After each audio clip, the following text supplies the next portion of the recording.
하루아침에 대통령이 바뀌어버린다면 당연히 혼란스럽겠죠? 57년 전 실제로 벌어졌던 일입니다. 다들 들어봤을 5.16 군사 쿠데타가 그렇습니다. 1961년 5월 16일 박정희가 군대를 이끌고 반란을 일으켜 정부기관을 점령한 겁니다. 쿠데타, 사전적 의미로 국가를 뒤집는다. 지배계급 중 일부가 무력으로 정권을 빼앗는 것을 뜻합니다. 이것만 봐도 박정희의 5.16이 군사 쿠데타인 것은 분명하죠. 그런데 훗날 이 독재자의 딸은 대통령이 된 뒤 이렇게 말합니다. 5.16은 혁명이었다. 응? 쿠데타와 혁명이 같은 뜻이었던가요? 아래로부터의 개혁과 지배계급의 정권 찬탈 같다니 정말 어이가 없습니다.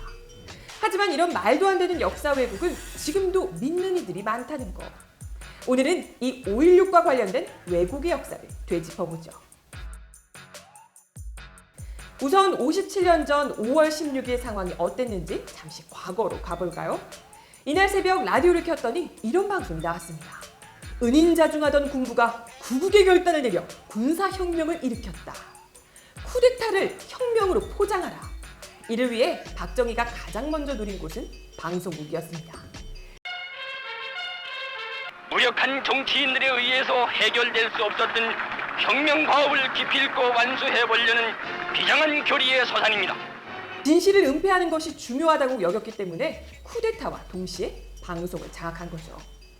이어 군사혁명위원회를 만들고 반공이 국시다라는 이른바 혁명 공약을 발표합니다. 혁명을 끊임없이 강조하고 나선 거죠. 그러면서 진정한 의미의 혁명인 4.19는 의거로 깎아내렸습니다. 혁명의 주인공은 나였나? 그렇게 5.16만이 유일한 혁명으로 인정받던 시절은 무려 18년이나 계속됐습니다. 쿠데타라는 본명을 되찾기 시작한 건 1993년. 문민정부인 김영삼 정부가 역사 바로 세우기 운동을 펼치면서부터입니다. 90년대 중반부터는 교과서에서도 군사정변이라고 등장하게 됩니다. 하지만 여전히 혁명이라고 착각하는 분들이 간혹 계시죠. 대표적인 인물은 독재자의 딸 박근혜. 2007년 대선 당시 쿠데타를 구국의 혁명이라고 추켜 세웠습니다. 5년이 지난 뒤엔 불가피한 최선의 선택이라고 주장했죠. 그리고 그 집안의 또 다른 유명인인 김종필 씨, 5.16 쿠데타의 주역이자 박정희의 조카 사위죠.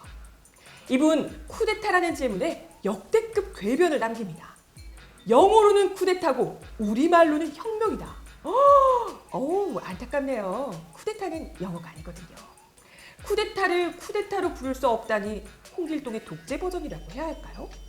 어쨌든 독재자의 딸이 대통령이 된 뒤 사라졌던 혁명이 슬금슬금 되살아납니다. 방송에서 군사혁명이라는 말이 나오질 않나. 인사청문회에서는 현대판 홍길동이 대거 등장합니다.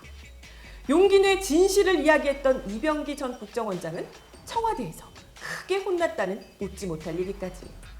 다행히도 역사를 왜곡하려던 이들의 시도는 촛불로 사라졌죠.